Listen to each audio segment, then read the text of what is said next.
আসসালামু আলাইকুম। অবিরাম বাংলার সংবাদে সবাইকে স্বাগত জানাচ্ছি। আমি নাইম ফাথম মুবিন। শুরুতেই বিআরবি কেবলস সংবাদ শিরোনাম। জানিয়ে দেব সর্বশেষ আপডেট বাংলা সংবাদ।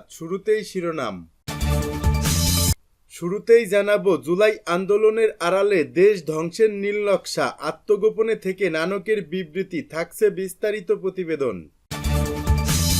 এদিকে আমেরিকার রাষ্ট্রদূতের সঙ্গে বৈঠক বিএনপির, ট্রাম্পের আস্থা লাভের চেষ্টা। প্রিয় দর্শক, পুরো রিপোর্টটি উপস্থাপন করছি, ভিডিওটি না টেনে দেখতে থাকুন। এতক্ষণ শুনছিলেন সংবাদ শিরোনাম, এখন থাকছে বিস্তারিত। জুলাই আন্দোলনের আড়ালে দেশ ধ্বংসের নীল নকশা, আত্মগোপনে থেকে নানকের বিবৃতি।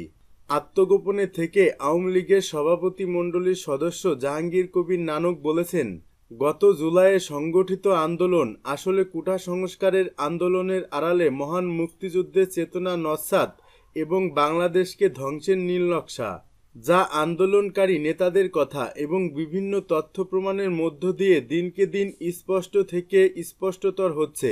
গভীর ষড়যন্ত্র থেকে বাংলাদেশকে রক্ষা করতে দেশপ্রেমিক জনগণকে ঐক্যবদ্ধ হওয়ার আহ্বান জানান তিনি।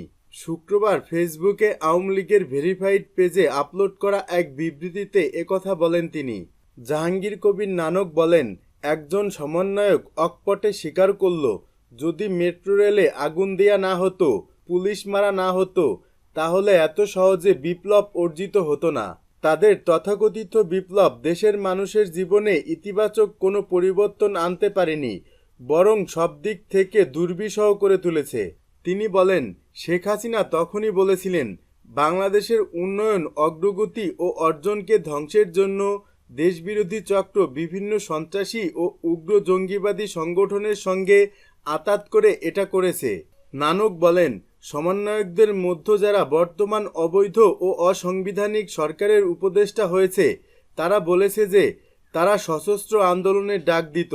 এ থেকে স্পষ্ট বোঝা যায়, বিভিন্ন সন্ত্রাসীবাদী ও উগ্র জঙ্গিবাদী সংগঠনকে সঙ্গে নিয়ে তারা মাঠে নেমেছিল। তাদের অস্ত্রের মজুত ছিল এবং তা দিয়ে হত্যাকাণ্ড সংগঠিত করেছে। সরকারের একজন উপদেষ্টার বক্তব্য এটা ইতিমধ্যে প্রমাণিতও হয়েছে। তিনি বলেছিলেন, আহতদের শরীরে 7.62 বুলেটের চিহ্ন, যা আমাদের পুলিশ বাহিনী সহ অন্য কোনো বাহিনীর সদস্যরা ব্যবহার করে না। ক্ষমতা দখলের জন্য তারা রাষ্ট্রীয় গুরুত্বপূর্ণ স্থাপনাগুলোতে অগ্নিসংযোগ করেছে, হাজার হাজার পুলিশ হত্যা করেছে এবং থানা লুট করে পুলিশের অস্ত্র ছিনিয়ে নিয়েছে। লুট করা সেসব অস্ত্র কোথায়? সরকার সেগুলো উদ্ধারের কোনো তৎপরতা দেখাচ্ছে না কেন? কারণ সেগুলো উদ্ধারের চেষ্টা করলে আরও অনেক গোপন তথ্য ফাঁস হয়ে যাবে। সেগুলো সন্ত্রাসী জঙ্গি সংগঠনের হাতে চলে গেছে এবং তা ব্যবহার করে ডাকাতি করা হচ্ছে। তথাকথিত এই আন্দোলনের মধ্য দিয়ে উগ্র জঙ্গিবাদী সন্ত্রাসীরা পুনরায় প্রকাশ্যে আসছে এবং সরকার তাদের সঙ্গে আপোষ করছে। ফলে আইন শৃঙ্খলা পরিস্থিতি নিয়ন্ত্রণে আনতে সরকার সম্পূর্ণভাবে ব্যর্থ। বিবৃতিতে তিনি বলেন, কোটা সংস্কারের আন্দোলন কি সশস্ত্র যুদ্ধ হতে পারে? একটি স্বাধীন দেশে গণতান্ত্রিকভাবে নির্বাচিত সরকারের বিরুদ্ধে সশস্ত্র যুদ্ধের ঘোষণা দেয়া তো কোনো আন্দোলনের উদ্দেশ্য হতে পারে না। তাদের উদ্দেশ্য ভিন্ন ছিল। শেখ হাসিনা তাদের হীন ও ঘৃণ্য উদ্দেশ্য বুঝতে পেরে বলেছিলেন যে তিনি কোনো হতাহত চাননি এবং তিনি লাশের উপর দাঁড়িয়ে ক্ষমতায় থাকতে চাননি। এখন ষড়যন্ত্রকারীদের সুগভীর পরিকল্পনা একের পর এক ফাঁস হচ্ছে। জাহাঙ্গীর কবির নানক বলেন, শেখ মুজিবুর রহমানের আত্মস্বীকৃত খুনিদের মতো তারাও সব স্বীকার করে নিচ্ছে। সময়ের পরিক্রমায় এই ষড়যন্ত্র ও চক্রান্ত ইতিহাসের ঘৃণিত অধ্যায়ে পরিণত হবে। সর্বোপরি আমরা এটার বিচারের দায়ভার দেশের জনগণের উপর ছেড়ে দিলাম। আওয়ামী লীগ মহান মুক্তিযুদ্ধের চেতনার আলোকে ক্ষুধা দরিদ্র মুক্ত সাম্যের বাংলাদেশ প্রতিষ্ঠায় বদ্ধপরিকর।